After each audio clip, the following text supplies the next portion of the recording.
ভাই যেটা আপনাকে ভিডিও পাঠাতে চাইছিলাম আর কি, এটাই 7400। এটা আমি টেস্টিং করার জন্য এটা ব্যাটারি হেলথ সব কিছু আপনাকে দেখাচ্ছি। প্রথমেই দেখেন এটা কনফিগারেশন। এটা হচ্ছে কনফিগারেশন পুরো i7-এর 16 GB র্যাম। আর এসএসডি পাবেন হলো 512 GB। এটা হলো সিপিইউ। এটা র্যাম হলো 16 GB, র্যাম পাবেন এই যে 16 GB। আর ডিস্ক এসএসডি হলো যে 512 GB। আর গ্রাফিক্স পাবেন হলো ইন্টেল ইউএসডি গ্রাফিক্স 620 মডেলের 8 GB। যে নিচে দেখেন 7.9 লেখা আছে এই যে গ্রাফিক্স। এটা হচ্ছে ইনফরমেশন। হ্যাঁ, এটা টাচ স্ক্রিন, আপনি চাইলে 360 করতে পারবেন। আর ব্যাটারি আছে হলো, এটা ব্যাটারিটা খুব ভালো আছে, মানে 78,000 ক্যাপাসিটির মধ্যে 78,000 ক্যাপাসিটি পাবেন।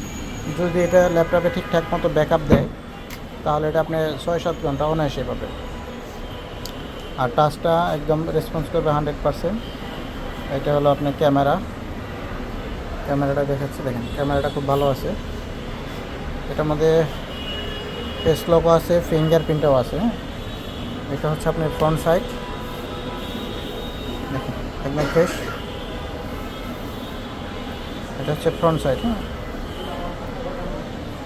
এটা হলো ব্যাক সাইড। এটা হলো ব্যাক সাইড। আর এ পাশে হলো আপনার পোর্ট, ইউএসবি পোর্টের পাশে একটা, পিছনে কোনো পোর্ট নেই, এটা কুলিং ফ্যানের জায়গা। আর এই পাশে হলো দুটো টাইপ সি পোর্ট পাবেন চার্জারে, আর এখানে একটা এইচডিএমআই, একটা ইউএসবি পোর্ট। ওভারঅল আমার মতে এটা গুড কন্ডিশনে আছে। এখন আপনি দেখেন